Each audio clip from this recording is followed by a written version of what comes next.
Welcome, Greek U Nations, episode number 322 of the Fraternity Foodie Podcast. I'm your host, Mike Ialon, CEO of Greek University. I'm a speaker and a two-time author. Our second book is called From Letters to Leaders, Redefining New Member Education and Leveraging Belonging to Eliminate Hazing. So go and pick up that book today on Amazon. We call these episodes the Fraternity Foodie Podcast because there is nothing like great food to bring college students together. Fun fact, my wife and I were just talking last night about fake news and conspiracy theories, especially in this politically charged environment that we are living in today. We're getting all kinds of news updates literally by the minute. And it seems that no matter what is reported in the news, it always seems to fit perfectly into somebody's conspiracy theory narrative. And I am totally baffled by this phenomenon.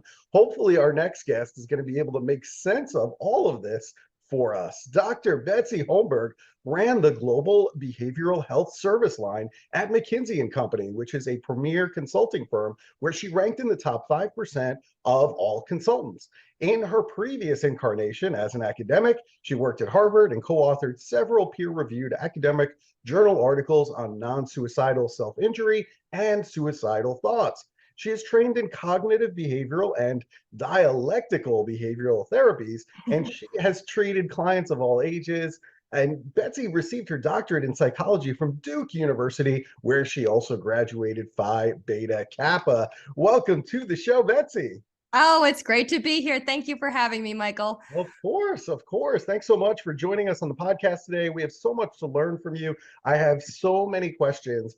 I just can't wait to jump in. But first, we got to talk about Duke.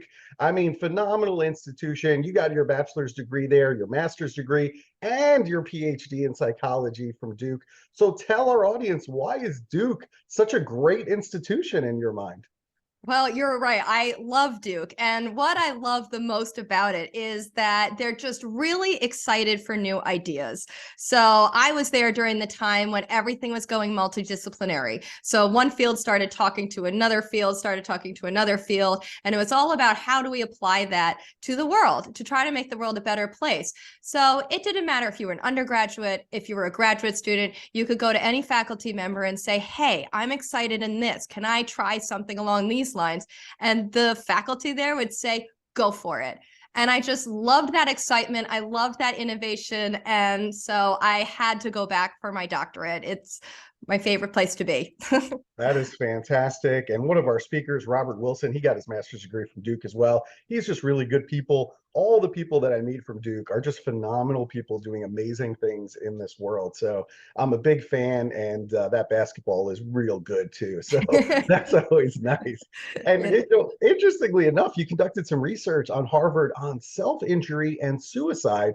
Tell our audience, what did you discover in doing your research? Sure. So during that research, I interviewed a lot of individuals who engage in self-injury, and a consistent story really came out. And what they would tell us is that they would feel incredibly overwhelmed by stuff going on in their life, by thoughts they were having, by their emotions. And it would be so intense that they would feel that when they cut themselves, it all went away. It was just silence, and they would focus on the injury, and they got relief from all of the negative stuff going on in their life. And that was the really big aha for us, is that this is actually serving as a coping mechanism. And so therefore, the way to help these people is not necessarily to dive into the self-injury itself, but it's to try to replace that coping mechanism with a better coping mechanism. And that's a lot of what I've looked at now with this tribal brain, because the tribal brain, which we will get into, is the thing that is going out of control when these people feel the need to shut it off. And so it's really interesting that I studied it way back then, and now I'm actually back into that world again, looking at our overwhelming negative thoughts and emotions and how to stop them and get some relief. Wow, that is so interesting to me. You're absolutely right. The coping mechanisms that, let's say college students, for example, what they have, it's just not there. So interesting to me, the work that you've done. And it's also interesting, just, the research that I've done on hazing as well, because a lot of the times I'm replacing some of the dangerous hazing activity, i.e. alcohol. Then I'm replacing that with something else that satisfies that need, but doesn't kill people. So it's really interesting to hear about your research, and how there are some parallels to the world of hazing that we'll get into, which I think is interesting. You ran the mental health service line at McKinsey and Company. Tell us, what do you do at McKinsey and Company? Because I'm sure a lot of our audience are not familiar necessarily with what they do or what a consultant would do for them. Sure. Well, they do lots of things. So I really focused in one area. And what we did was work to try to improve the quality and cost of healthcare. And so we would run analytics, whether it was for a health insurance company or a hospital system. And we would look by diagnosis what kind of care those individuals were getting. And there were places that they were getting care that was not backed by evidence whatsoever. It was just stuff that was happening that was really having no impact on the condition. And so that was a place where we could say to the doctors, hey, guess what? This stuff actually is not part of evidence-based care. This is probably a place where you should stop doing these practices.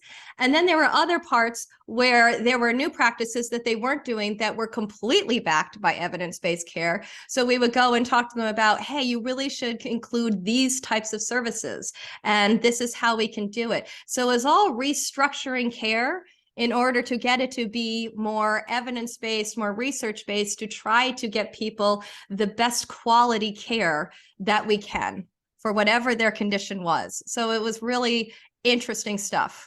Yeah, that is really fascinating. I know my mom, she was an ER nurse for many, many years, for like 3 decades.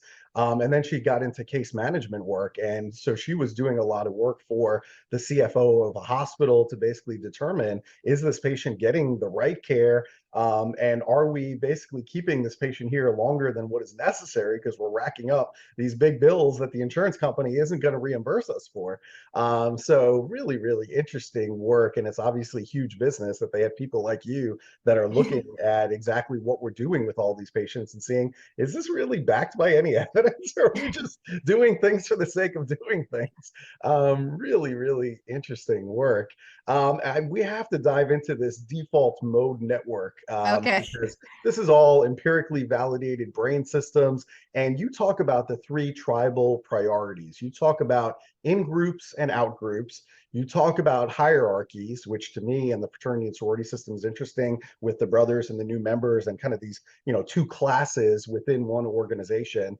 And then empathy, which is another really interesting area, because I'm arguing that we just don't have enough of it on today's college campuses today. I mean, you look at some of the headlines and you're like, how are we not caring for one another on a college campus? Where is the empathy?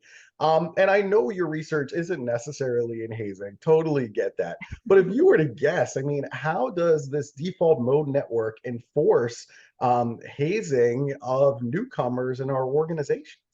Yeah, this has been a really fun question for me to think through Yeah, and preparation for our call. And so I think for listeners, let's give them a like 1 to 2 minute overview of what these brain systems are. yes, So we have two networks that create all of our thoughts. The first network, what I call the CEO brain, this is the central executive network. It's in our prefrontal cortex. And when we focus on something, whatever it is, that uses the CEO network. So this is when you use your own brain to do something you want to do, whether it is to pursue a goal or solve a problem, doing your math homework, it's using the CEO brain. Then we have our tribal brain, or the default mode network. And this runs constantly in the background when you're not using your CEO brain. They're an either or system. So either you're using your brain or your brain is running. And so what this tribal brain does is it's constantly vigilant and surveying around to see, am I fitting in the clan? Because if way back when we were cavemen, if we weren't fitting in the clan, we were outgrouped and we could die. So I think of the tribal brain a lot like our stress system. Our stress system tried to save us from a saber-toothed tiger. Well, our tribal brain is trying to save us from being kicked out of the clan. They're both primitive and we're stuck with both of them. They're both automatic. We can't control when they happen. Yeah. And so that lays the groundwork for our thoughts. And this is pretty revolutionary thinking. We always thought our thoughts came from ourselves. So when we thought, oh, I'm not good enough, or she's so much more, she's prettier than I am, or they're so much more popular. Personally, I always thought that was me thinking that. It's not. It's actually this automatic brain that just triggers and just does what it wants to do. All right. So now the tribal brain is really interested, yes, in groups and out groups, who's in the clan and therefore who's out of the clan. It's interested in understanding the hierarchy of the clan and the role that that individual plays to make sure that they stay right in their role. And then it's interested in the empathy side in terms of, we have to help each other out. And if we help each other out, then the clan succeeds. And I would actually argue that there is a lot of this empathy going on college campuses. It just comes through in people pleasing, in trying to fit in and do what everyone else is asking you to do. I mean, this is actually a lot of what the pledges experience is in the people pleasing to try to get the higher members to accept them. So with that overview, should we talk about hazing, or do you have any questions on the overview? No, I think I'm following you. Let's talk about hazing. What do you think? Okay, so when I thought about hazing, I thought about it from a few different angles. And the first one is that hazing serves a very important role in terms of establishing the hierarchy of the fraternity. So in order to reinforce that those are the senior members, new members, they had to make sure the new members come through at the bottom. And what is a way to really make clear that someone's at the bottom of the hierarchy of a new group? You haze them. And so this was something to reinforce who is where and why. Now, I mean, think about it. If someone came in and everyone was at the same equal level, then it would be very easy to contest the leadership because you feel like everyone's equal. So if you have a hazing mechanism that establishes a hierarchy, that then makes the leadership that much more powerful. Another lens is it's like an investment cost. So when you are willing to be hazed and go through that experience, that shows your commitment to the in-group. It shows your commitment to that clan in a way that makes that clan feel that they then can essentially show empathy towards you. They can have your back. So if you go through that hazing process and then you're part of that fraternity, they all have each other's backs. And that happens probably from this investment that the younger people do to say, no, I really want to be here. And so therefore I will go through all of this negative stuff in order to make this, in order to show my commitment to the fraternity. Yeah, that's really fascinating. And I think you're right to a certain extent, in talking to various people, anthropologists, I think that hazing does, in essence, weed out people that might not be committed to the organization. And I think that's why some of these organizations do it. But it's really, really interesting, fascinating stuff, trying to figure out how we're going to end this cycle, because, we've been talking about hazing in student organizations for 100 years and we haven't figured it out yet. And it continues. And it's been going on for thousands of years all over the world, not just in fraternities and sororities, in athletics, and band, and, all over the world in any organization. Like, here's the planet. It happens everywhere. So, so it's really, really fascinating stuff to me. And at some point, I'm going to have to, get you together with Robert Wilson, that master's Duke graduate, because, he talks about implicit bias from a DEI standpoint, and really talking about the brain. And he talks about the caveman, that, hey, a saber-toothed tiger is coming your way. I mean, that implicit bias, it's going to save your life. So. Yeah. And, the thing for me, too, is that it puts the pledge in an absolutely impossible situation, because here they found their clan they want to be a part of. They feel they want to do anything. That's what the tribal brain does. It makes us want to do anything to be part of that clan. And often when it comes to hazing practices, you have older people who are not drinking as much commanding that the younger people drink. So they are not, there's no litmus test in terms of when enough is enough.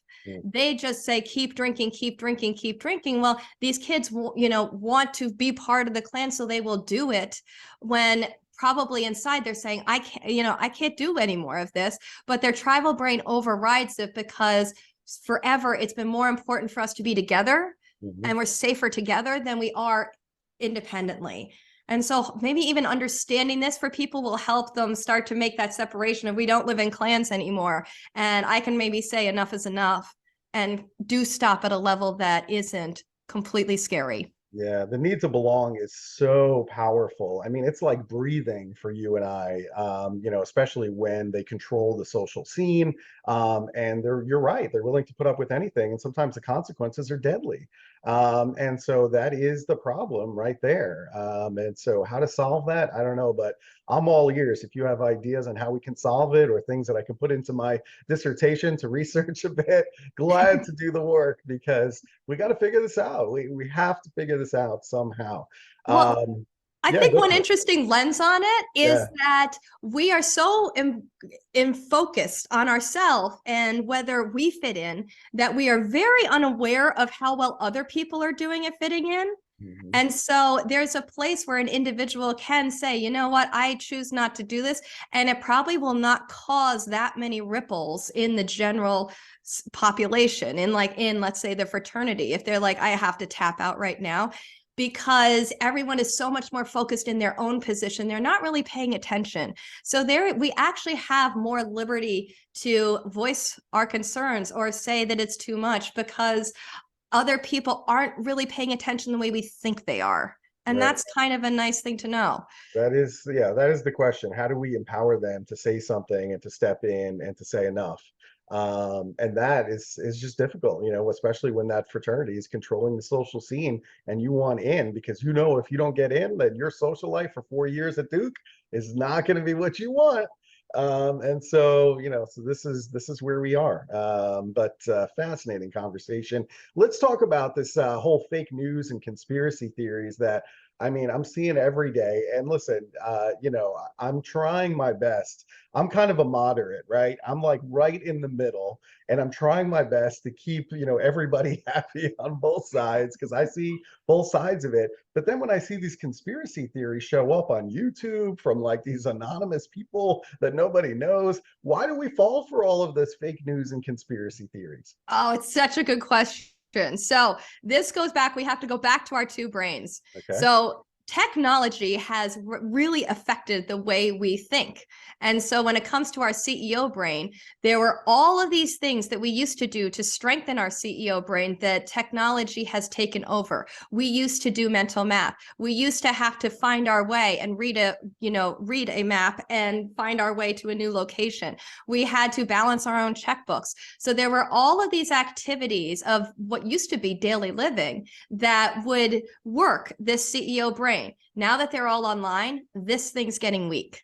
Mm. Couple that with the fact that online is this social media environment where it's all of this social comparison and all of the who's doing what and what does it look like. And this is feeding this tribal brain. And so the CEO brain's getting weak, the tribal brain is getting really strong. Now, you have people on social media and they see someone and the person is saying, what seems like crazy things.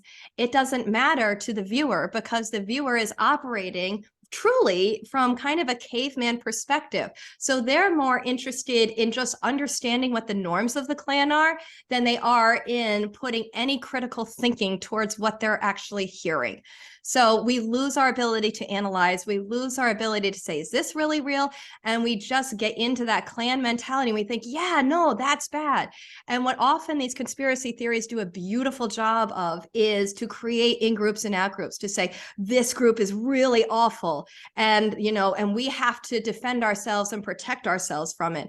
And so they feed into that clan idea of, wow, that's really a threat. And so this is why people are falling for it, is because they're choosing to take fields that we used to do critical thinking and analysis with, like politics, science, etc., and they are now processing it through their emotional brain, and they're never going to be able to see what's a truth versus a lie. It's going to be impossible for them. It's so sad because I mean I have friends that are literally brilliant, but yet they lost the ability to analyze. And I'm just like, what happened? Like you are a really smart person. Like what happened? It blows my mind, but that explanation certainly makes a lot of sense. Oh my goodness. Now, the other thing is that you believe that the tribal brain is to blame for anti-Semitism. So talk to our audience about that. How is the tribal brain to blame for this, and how do we stop it, for God's sakes? Yeah, sure. So the tribal brain thinks in clans. And Mhm. so it sees the world from that perspective. And if we put ourselves way back when, even put ourselves to medieval Europe, Okay. when clans met each other, they often fought. And it was a fight for resources. It was a fight for land. Often the tribe that was losing would, they would kill a bunch of the members. They would enslave the rest of the members. I mean, it was a really brutal experience. And so when we live back in that place of clan behavior, we then look at what we perceive to be a different clan, let's say, Jews, and say, they're going to steal all my resources. They're going to take everything and make me feel less safe and secure. And so we immediately feel threatened. And that threatened feeling, that scared feeling, is what breeds then the hate.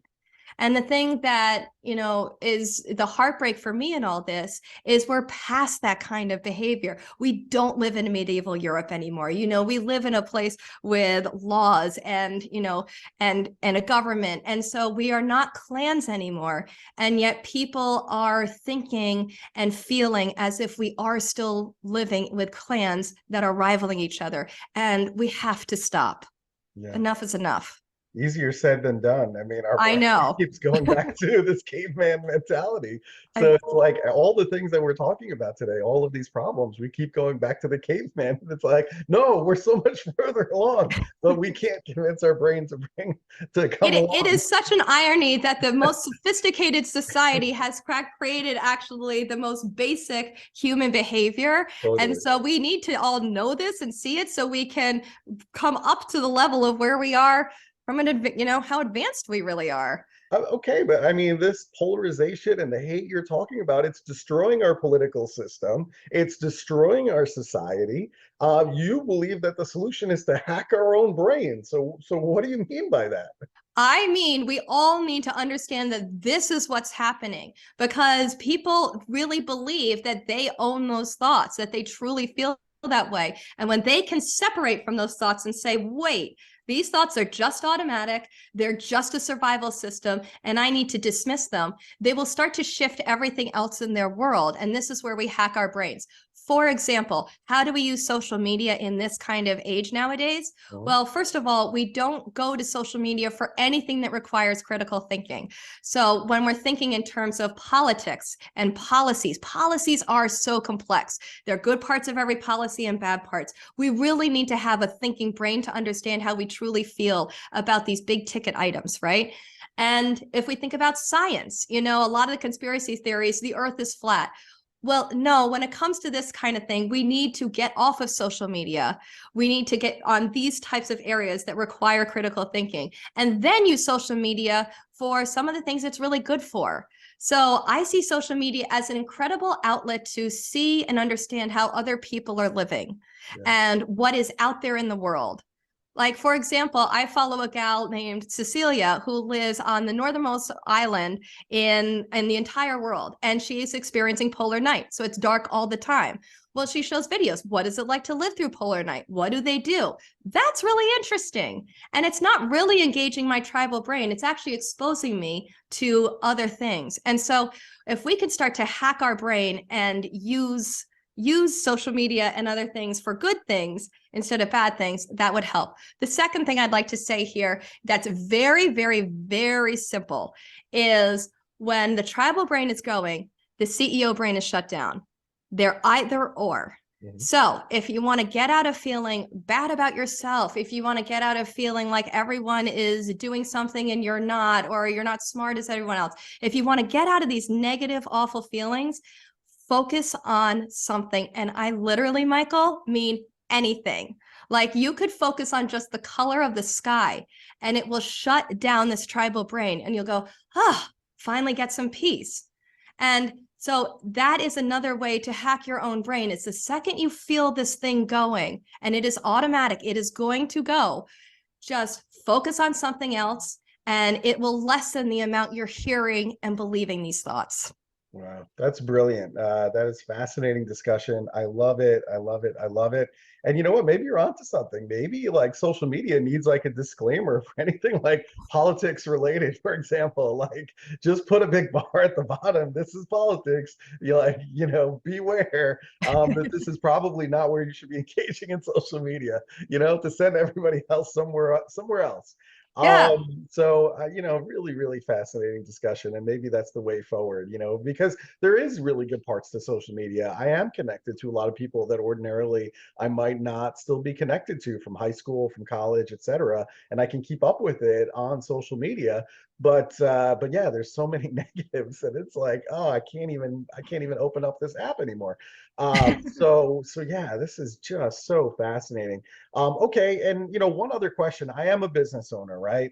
So I want to know what are some steps that I can take as a business owner to boost all of my employees in terms of energy, in terms of their confidence, in terms of their risk taking. Yes. So have a workshop on what this is. And one part of the workshop is also having people recognize all the ways they hold themselves back. So when I was at McKinsey, one of the things that I was very scared to do was to speak up in meetings. I'm sitting there with senior leaders from an organization. I'm sitting there with our senior leaders, and I'm thinking, I'm fresh out of graduate school. Like, what do I have, to offer this group? And honestly, it was my tribal brain. And it was finding my role in the hierarchy. I saw those guys all higher up in the hierarchy. I was putting myself really low and saying, I should just be listening. I should not be talking. And that was completely tribal. And I shouldn't have done that, because they do look to the younger people to bring different ideas and fresh ideas. And if I had known I was coming from a fearful place that was based way back then when we were cavemen, and then it wasn't really a true fear, I would have spoken up a lot more. So to have senior leaders aware of this, and to have senior leaders work through, where do the employees hold themselves back where they really shouldn't, because it's not based on anything, and to know that they have your support, and that it's not going to get them kicked out of the clan/business, that you'll actually celebrate it. People will start to be able to let this go and really come into who they want to be. That's beautiful. Thanks for sharing that. I think it's really important for the college students and recent grads who are listening right now to hear your words, to empower them to speak up and be a part of those conversations. And you're absolutely right. I mean, over the summer, we have our annual meeting with our team, and we brought in an intern who is a college student to come in and participate in our conversations. And she was so happy to participate. She didn't think that she even belonged in the room with this group of successful speakers with decades worth of experience.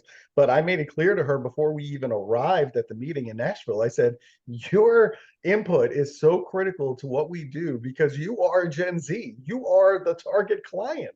And so we need to understand what you think about these programs, these presentations, these new services that we're rolling out, because you are the target market. And so if this idea is terrible, you need to tell us this idea is terrible, because we need to hear it from you. Like, we are not Gen Z, and you bring a unique perspective to all of these discussions. And so hopefully we'll continue that. But I think by having that conversation with her up front before the meeting started, she was probably one of the most, participating points of view that entire weekend. So That is such a great example. And that's the example also of how it can shift so quickly. Oh, yeah. It was just that one conversation you had, and suddenly it opened the floodgates, and she was really became a valuable asset. And I think that's super cool. Yeah, very valuable. And thank goodness that she was there. And oh man, just an incredible student.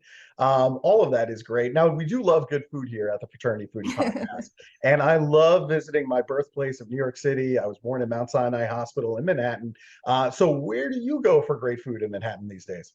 Oh my gosh. Where I go for great food, and you'll probably laugh at me, I go to a place called Best Pizza on First.